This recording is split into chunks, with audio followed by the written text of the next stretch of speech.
आदाब नाज़रीन, खबरनामे में आपका खैर मकदम। मैं हूं सैयद अहमद जिलानी। पहले हेडलाइंस।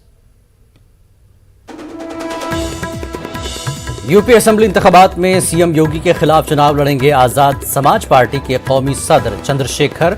गोरखपुर सीट से ही ठोका ताल।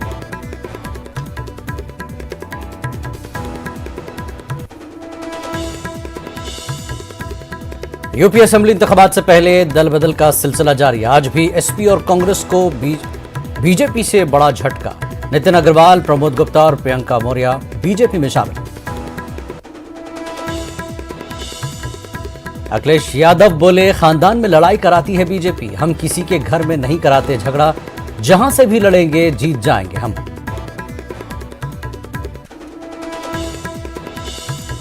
शिमाल मशरकी दिल्ली फसादात मामले में सुनाई गई पहली सजा। कड़कड़नुमा कोर्ट ने दिनेश यादव को 5 साल कैद की सुनाई सजा।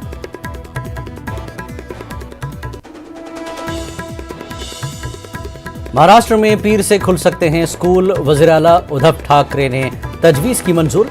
रियासती वज़ीर तालीम वर्षा गायकवाड़ का बयान।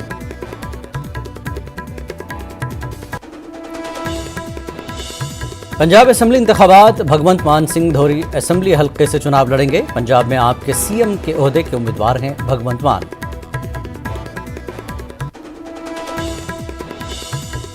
हिंदुस्तान ने ब्रह्मोस सुपरसोनिक क्रूज मिसाइल का किया तजुर्बा। बालासोर में ओडिशा के साहिल से किया मिसाइल का कामयाब तजुर्बा। मिसाइल नई तकनीकों से लैस था जो कामयाब साबित हुआ। दिफाई ज़राए के हवाले से खबर।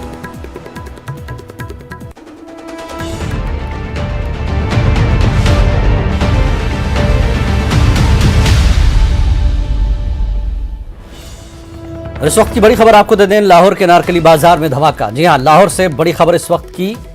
लाहौर के अनारकली बाजार में धमाका। धमाके में 3 लोगों की मौत हुई है। धमाके में 20 अफराद जख्मी भी हुए हैं। धमाका अनारकली बाजार के दाखिली रास्ते पर हुआ है। बड़ी खबर इस वक्त की। लाहौर के अनारकली बाजार में धमाका हुआ है। 3 लोगों की मौत हुई है धमाके में और साथ ही 20 अफराद जख्मी हुए हैं। आपको बता दें, लाहौर का ये जो बाजार है जहां धमाका हुआ है, अनारकली बाजार, जिसके दाखिली रास्ते पर यह धमाका हुआ है।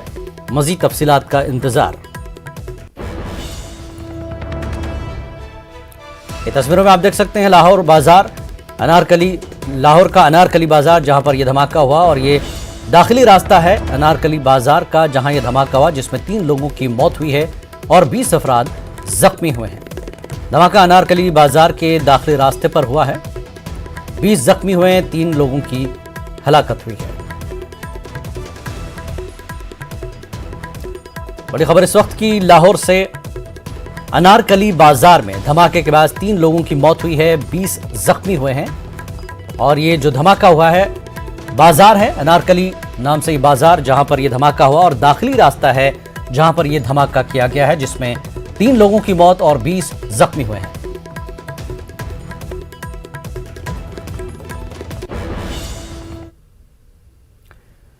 और आगे बढ़ेंगे। शिवसेना लीडर संजय रावत का बयान। खबर आई है कि गोवा के क़याम में बीजेपी की बड़ी हिस्सेदारी है। हम मनोहर पारिकर के बेटे अतुल पारिकर की हिमायत करेंगे। अतुल पारिकर आज़ाद उम्मीदवार के तौर पर चुनाव लड़ें तो शिवसेना हिमायत करेगी। चुनाव लड़ना या न लड़ना उत्पल पारिकर का फैसला होगा। तो उत्पल पारिकर जो है आज़ाद उम्मीदवार के तौर पर चुनाव लड़ें तो शिवसेना हिमायत करेगी। बड़ा बयान शिवसेना लीडर के संजय रावत का यह बयान आया है। गोवा के क़याम में बीजेपी की बड़ी हिस्सेदारी है। हम मनोहर पारिकर के बेटे उत्पल पारिकर की हिमायत करेंगे। उत्पल पारिकर आज़ाद उम्मीदवार के तौर पर चुनाव लड़ें तो शिवसेना हिमायत करेगी। अब चुनाव लड़ना या न लड़ना उत्पल पारिकर का फैसला होगा। संजय रावत का बयान।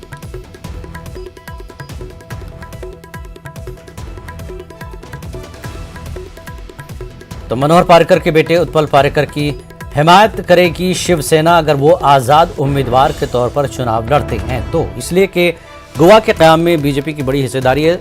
शिवसेना लीडर संजय रावत का यह बयान, जिसकी वजह से शिवसेना मनोहर पारिकर के बेटे उत्पल पारिकर की हिमायत करने का उन्होंने ऐलान किया, बशर्ते कि उत्पल पारिकर आज़ाद उम्मीदवार के तौर पर चुनाव लड़ें तो शिवसेना हिमायत करेगी। और उसके बाद खबर मगरबी बंगाल से भी है। मगरबी बंगाल की झांकी परेड में शामिल न करने के खिलाफ अर्जी, कलकत्ता हाईकोर्ट में अर्जी दाखिल की गई है। मरकजी कमेटी ने मगरबी बंगाल की झांकी मुस्तरद कर दी है। जी हां, मरकजी कमेटी ने मगरबी बंगाल की झांकी 26 जनवरी को जो झांकी निकाली जाती है उसको मुस्तरद कर दिया गया है और इसके लिए मगरबी बंगाल की झांकी परेड में शामिल न करने के खिलाफ कलकत्ता हाई कोर्ट में अर्जी दाखिल की गई है। मरकजी कमेटी ने मगरबी बंगाल की झांकी मुस्तरद कर दी है।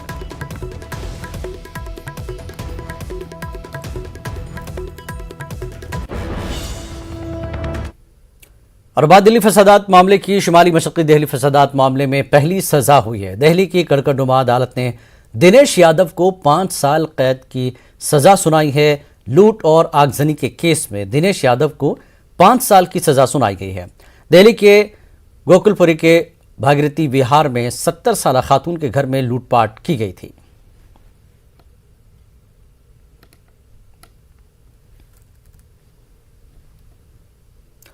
पहले मरहले में मगरबी यूपी की सीटों पर इंतखाबात होने हैं। मुख्तलिफ सियासी जमातों के उम्मीदवारों ने इंतखाबात को मद्देनजर रखते हुए असेंबली हल्के में अपनी सरगर्मियां बढ़ा दी हैं। इसी सिलसिले में मुजफ्फरनगर की कैथोली असेंबली सीट से इंतखाबी मुहिम के लिए आए बीजेपी एमएलए विक्रम सैनी को गांव वालों की मुखालफत का सामना करना पड़ा। गांव वालों ने उनकी इस कदर मुखालफत की कि आखिरकार वो अपनी गाड़ी में बैठकर गांव छोड़ने पर मजबूर हो गए। बीजेपी एमएलए और मुजफ्फरनगर के कैथोली असेंबली हल्के से उम्मीदवार विक्रम सैनी अपने इलाके के मुनव्वरपुर गांव में मीटिंग के लिए पहुंचे थे। गांव वालों ने विक्रम सैनी का पीछा किया और उन्हें भागने पर मजबूर कर दिया। इस वाकये की वीडियो सोशल मीडिया पर खूब वायरल हो रही है। वीडियो में एमएलए विक्रम सैनी हाथ जोड़कर गाड़ी में बैठते दिखाई दे रहे हैं।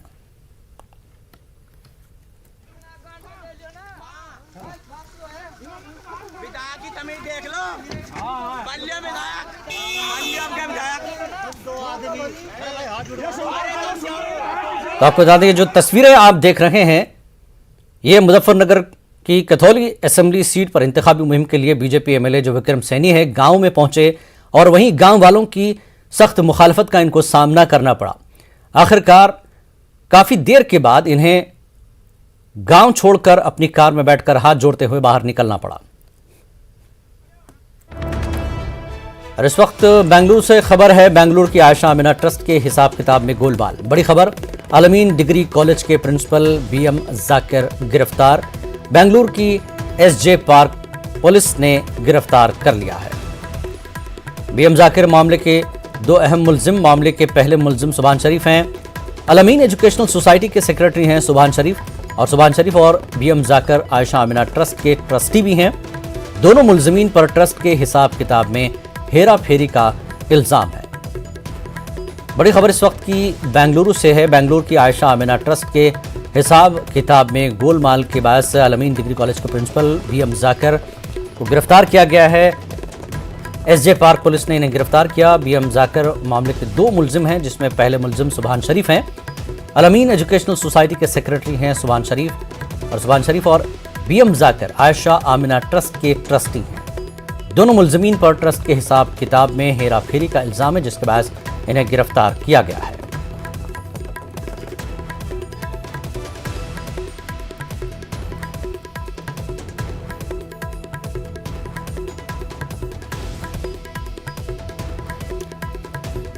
आपको एक बार फिर बता दें, कल भी ये खबर आई थी अलमीन के मामले को लेकर। जो डिग्री कॉलेज था उसमें दानिशवरों ने यही ख्याल जाहिर किया था कि इस मामले को मिल बैठ कर हल किया जाए ताकि दूसरे ट्रस्ट और सोसाइटीज़ पर इसका असर न पड़े। लेकिन आज खबर आ ही गई कि अलमीन डिग्री कॉलेज के प्रिंसिपल बीएम जाकिर को गिरफ्तार कर लिया गया। इस पूरे मामले पर बात करते हैं। रऊफ हल्लूर हमारे नुमाइंदे बेंगलुरु से जुड़ चुके हैं। रऊफ, कल भी इस मामले में बातचीत हुई थी कि इस मामले को बातचीत के जरिए हल किया जाए। हिसाब किताब के मामले में काफ़ी गड़बड़ी पाई गई और आज गिरफ्तारी हुई। क्या कुछ अपडेट आप देंगे?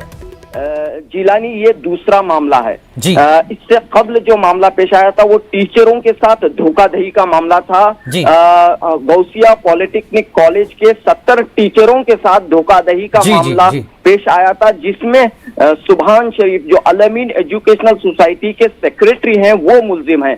अब ये जो नया मामला है ये आयशा आमिना ट्रस्ट का है। इस ट्रस्ट में जो है बड़े पैमाने पर हेरा फेरी हुई है, गोलमाल हुआ है। ठीक। इस ट्रस्ट के जो ट्रस्टी हैं अल अमीन डिग्री कॉलेज के प्रिंसिपल बीएम जाकिर और अल अमीन एजुकेशनल सोसाइटी के सेक्रेटरी सुभान शरीफ भी इस आयशा आमीना ट्रस्ट के ट्रस्टी हैं।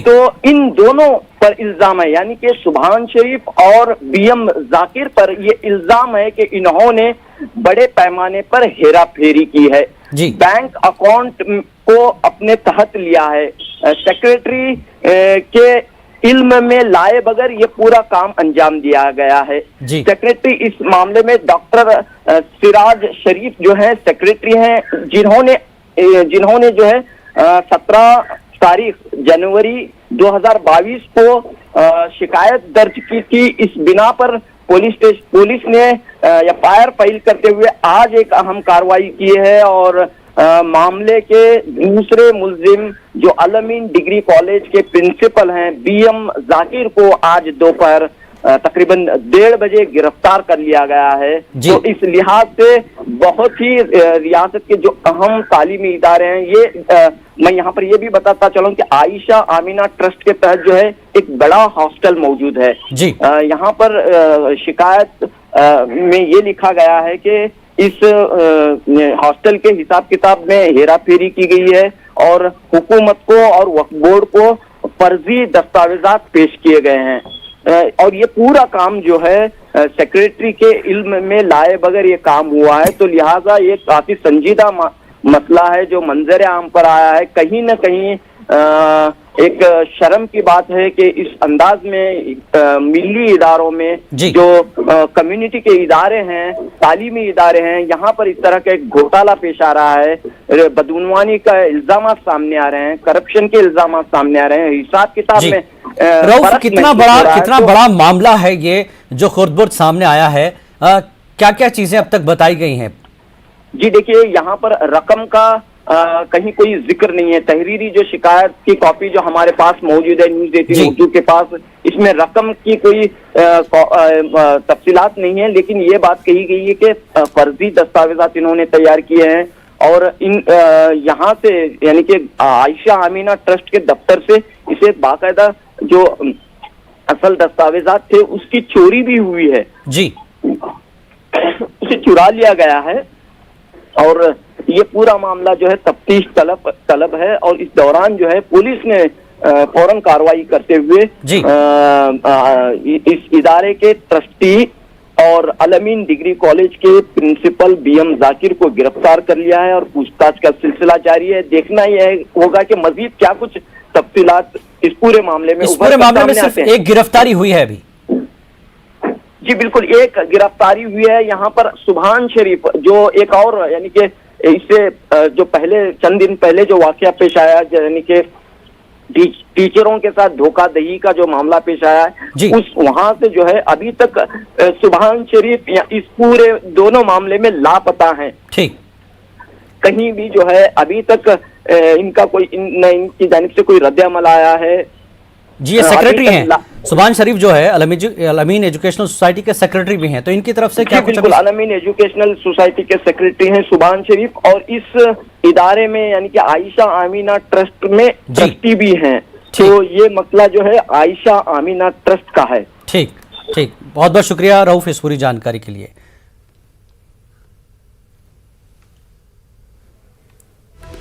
तो बेंगलुरु की आयशा आमीना ट्रस्ट के हिसाब किताब में गोलमाल मामले पर बीएम जाकिर को गिरफ्तार कर लिया गया है जो अल अमीन डिग्री कॉलेज के प्रिंसिपल हैं।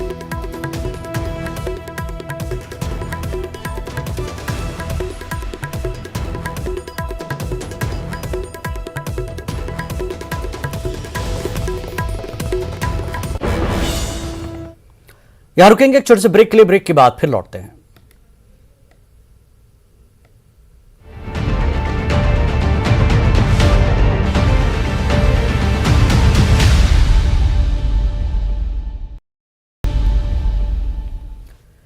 आजाद समाज पार्टी के कौमी सदर चंद्रशेखर उर्फ रावण गोरखपुर में सीएम योगी के खिलाफ चुनावी मैदान में उतरेंगे।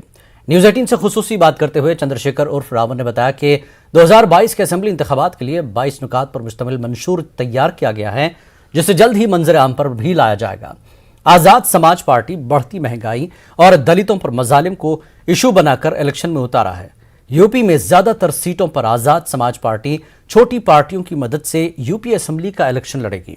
उन्होंने कहा कि समाजवादी पार्टी धोखे के आंसुओं से आगे बढ़ी है, तहम एसपी सुप्रीमो अखिलेश यादव न तो अपना घर संभाल पा रहे हैं और न ही पार्टी। अब एसपी में लोग घुटन महसूस कर रहे हैं। उन्होंने समाजवादी पार्टी के साबिक वजीर ममलिकत मुकेश सिद्धार्थ को मेरठ में आजाद समाज पार्टी में शामिल होने की दावत दी। उत्तर प्रदेश में आज की सबसे बड़ी खबर कि आजाद समाज पार्टी के राष्ट्रीय अध्यक्ष चंद्रशेखर गोरखपुर से चुनाव लड़ने जा रहे हैं। क्या मुख्यमंत्री के सामने चुनाव लड़ने जा रहे हैं? मैं समझता हूँ मुख्यमंत्री तो जनता ने उन्हें बनाया था, ना तो उनका लिस्ट में नाम था, ना ही उनके चेहरे पे चुनाव लड़ा गया। वो तो बाद में भारतीय जनता पार्टी ने उनको मुख्यमंत्री बनाया, वो भी मेरे जैसे ही हैं। और मैं समझता हूँ 5 साल अगर सड़कों पे कोई लड़ा है उत्तर प्रदेश में बहुजन समाज के लिए, पिछड़ों के लिए, दलितों के लिए, मुसलमानों के लिए, अन्य धार्मिक अल्पसंख्यकों के लिए, तो वो चंद्रशेखर आजाद था। अगर हाथरस जैसे मामलों न्याय के लिए कोई लड़ा, जब पूरी सरकार खड़ी थी बहन के को न्याय जो मिलने वाला था उसको रोकने के लिए, तो चंद्रशेखर आजाद था। 69,000 शिक्षक भर्ती में जब दलित और पिछड़ों के अधिकार छीन ले गए और अधिकार मांगने पर उन बच्चों को, बहनों को लाठियों से पीटा गया, तो लड़ने वाला चंद्रशेखर आजाद था। तो मैं समझता हूँ 5 साल भी लड़े हैं और अब भी लड़ेंगे और जीतेंगे और उत्तर प्रदेश से योगी आदित्यनाथ की विदाई तय करेंगे। क्या सपा के धोखे की टीस मन में है? नहीं, मैं समझता हूँ कि ये मैं उससे उबर चुका हूँ और अब हम लोग अपनी लड़ाई अपने कंधे पे, अपने सहारे, अपने इशारे से लड़ रहे हैं। और आने वाला समय जो है उत्तर प्रदेश में चुनाव जो है वो मंडल और कमंडल का है। मैनिफेस्टो की बात कर रहे हैं, क्या ऐसा होगा कि जनता को लोभा पाएंगे? देखिए, मैंने कहा कि 22 का चुनाव है और 22 पॉइंट पे पहला मैनिफेस्टो जारी किया गया है। आगे आगे चरण के साथ उसको आगे बढ़ाते रहेंगे। मुझे उम्मीद है कि वो 22 जो डिमांड्स है वो घोषणा पत्र नहीं है मात्र, जैसे पुरानी पार्टियों ने किया। वो मेरा एफिडेविट है, जो मैं कहूंगा मैं उसको करके दिखाऊंगा। और अब हमने ऐसा क्या होगा? Main attraction? देखिए, सबसे ज्यादा जरूरी है आज महंगाई, इसकी समस्या से निजात दिलाना। तो महंगाई बढ़ रही है, इसलिए टोल टैक्स जो है पूरे उत्तर प्रदेश में फ्री किया जाएगा। दूसरा, एक्साइज ड्यूटी कम करके पेट्रोल डीजल के दाम जो है ना कम किए जाएंगे, क्योंकि नेताओं की गाड़ी तो फ्री में चलती है, अधिकारियों की भी, आम जनता को परेशानी होती है। नेताओं की गाड़ी और अधिकारियों की गाड़ियों पे कोई टोल टैक्स नहीं जाता, जबकि जनता देती है, वो सेस भी देती है, वो रोड टैक्स भी देती है और फिर वो टोल टैक्स भी देती है। बस एक अंतिम सवाल, अपर्णा ने भाजपा ज्वाइन की, क्या अखिलेश घर भी नहीं संभाल पा रहे पार्टी के साथ? इस पे अखिलेश जी को जवाब देना चाहिए। मैं समझता हूँ कि जब किसी को सम्मान नहीं मिलेगा और उसका प्रतिनिधित्व नहीं मिलेगा तो वो घर में भी जो है ना घुटन महसूस करेगा, और ये उनका पारिवारिक मामला है, मुझे कुछ ज्यादा इंटरेस्ट नहीं है। ये थे हमारे साथ आजाद समाज पार्टी के राष्ट्रीय अध्यक्ष चंद्रशेखर, जिन्होंने कहा कि योगी को टक्कर देने के लिए अब वो गोरखपुर से चुनाव लड़ेंगे और 22 पॉइंट पर मैनिफेस्टो जारी किया गया है जो यूपी में काम करेगा और जनता को लोभा पाएगा। कैमरामैन किशन सुदन के साथ न्यूज़ 18 के लिए निखिल अग्रवाल, मेरठ। आज भी एसपी और कांग्रेस को बीजेपी से बड़ा झटका लगा है। कांग्रेस और एसपी के 2 बड़े चेहरों ने बीजेपी में शमूलियत इख्तियार कर ली, जिनमें से एक नितिन अग्रवाल हैं, जिनका एसपी से ताल्लुक है, जबकि आज मुलायम सिंह के साड़ू और एसपी लीडर प्रमोद गुप्ता और कांग्रेस की मुहिम लड़की हूं लड़ सकती हूं पोस्टर गर्ल प्रियंका मौर्य भी बीजेपी में शामिल हो गई। राजनीतिक नाम समाजवादी पार्टी के परिवार का व्यक्तिगत सदस्य, औरैया के निवासी, पूर्व में विधायक आदरणीय श्री प्रमोद गुप्ता जी भारतीय जनता पार्टी परिवार में शामिल हुए हैं। एक बहन कहूं या बेटी, प्रियंका मौर्य 2012 में होम्योपैथिक चिकित्सक के रूप में अपना कार्यक्षेत्र प्रारंभ किया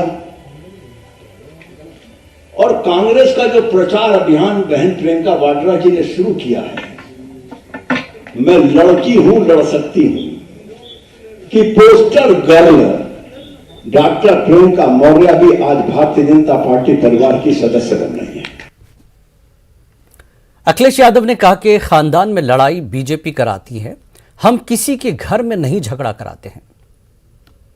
नहीं आती है कि भारतीय जनता पार्टी को खुश होना चाहिए इस बात को लेकर के। भारतीय जनता पार्टी जो आरोप लगाती है परिवारवाद का, कम से कम हमारे परिवारवाद को तो खत्म कर रहे हैं वो लोग। इसके लिए उन्हें धन्यवाद देता हूं मैं। कल से हमें आरोप लगा रहे थे।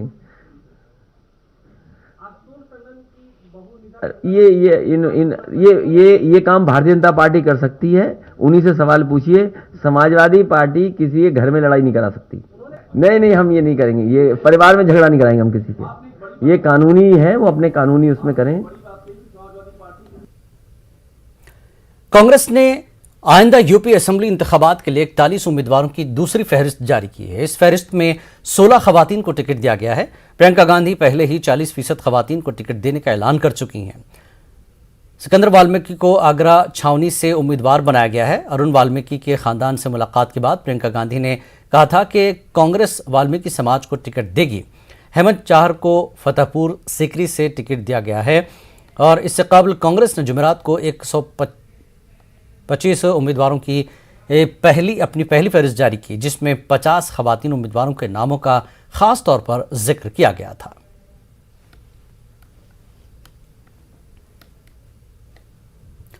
राजस्थान के वज़ीर-ए-आला अशोक गहलोत ने कहा कि मुल्क में तशद्दुद और कशीदगी का माहौल है, जिसे खुशगवार और पुरअमन बनाने की जरूरत है।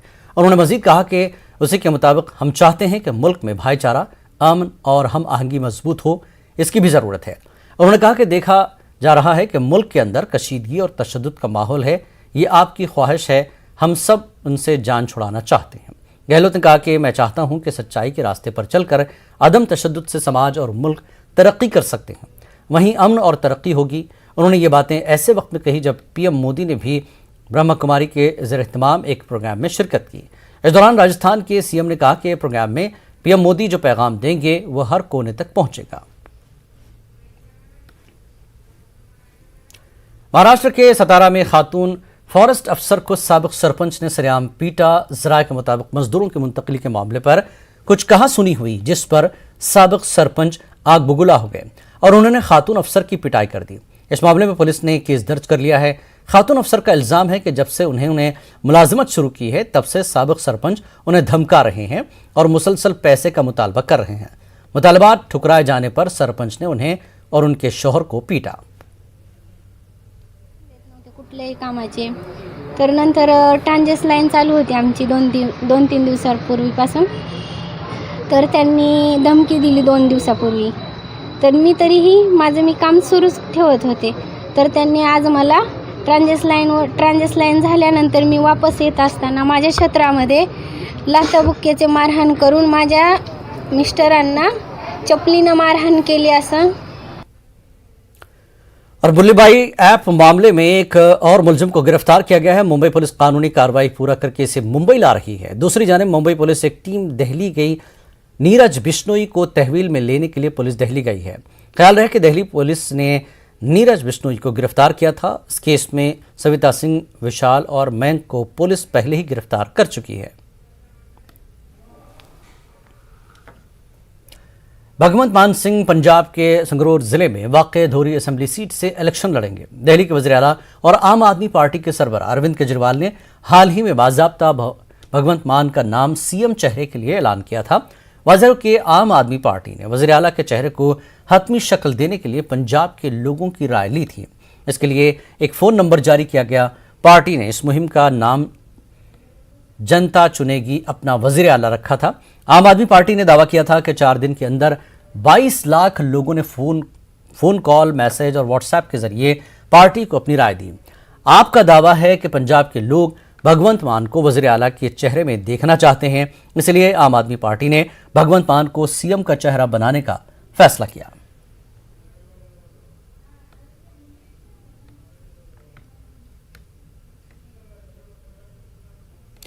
इंदौर के वकीलों के जरिए लाउडस्पीकर से होने वाली अजान को बंद करने को लेकर वज़ीर दाखिला और डिविजनल कमिश्नर को मेमोरेंडम देने का मामला भी थमा भी नहीं था कि इंदौर के सभी थानों में मकामी लोगों के साथ मिलकर हिंदू तंजीमों ने शहर के सभी थानों में लाउडस्पीकर से होने वाली अजान को बंद करने को लेकर तहरीक शुरू कर दी। हिंदू तंजीमों के जरिए लाउडस्पीकर से होने वाली अजान को सूती आलूदगी बताते हुए जहां बंद करने का मुतालबा किया, वहीं उन्होंने अवामी बेदारी को लेकर पूरे इंदौर में तहरीक भी शुरू कर दी। वहीं मध्य प्रदेश जमीयत उलमा ने हिंदू तंजीमों के इल्जाम को खारिज करते हुए इसे शरारत से ताबीर किया।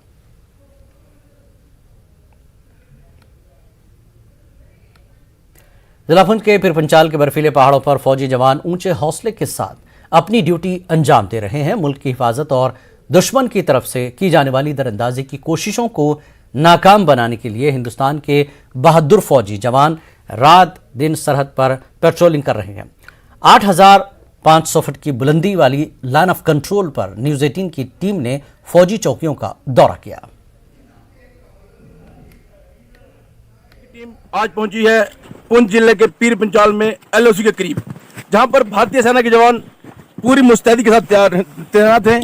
और मौसम कैसा भी हो और परिस्थितियां कैसी भी हो, लेकिन भारतीय सेना के जवान जो हैं वो लगातार भारत की रक्षा के लिए दिन रात तैनात हैं। आप देख रहे हैं कि यहाँ पर भारी बर्फ के बीच भारतीय सेना के जवान जो हैं पूरी चौकसी के साथ यहाँ पर गश्त कर रहे हैं और उस पार से दुश्मन की कोई भी नापाक हरकत है उसको नाकाम बनाने के लिए तैयार हैं। सेना का एक जवान इस रस्से के सहारे एलओसी पर जो है वो अपनी ड्यूटी को अंजाम दे रहा है। अगर यहाँ से खुदा ना खास्ता वहां फिसल जाता है तो ये जो सबसे पहले ये जो फेंसिंग की तारें लगी हैं यही जवान को घायल कर सकती हैं। और अगर खुदा ना खास्ता यहाँ से नीचे निकल गए तो कई किलोमीटर तक गहरी खाई है और बर्फ के नीचे जो जाकर इंसान की जान जा सकती है। और आज भी यहाँ पर बर्फ हो रही है जहाँ पर जवान जो काम कर रहे हैं। Munish Sharma, News 18 network, LOC Poonch. खबरनामे में फिलहाल इतना ही। आदाब।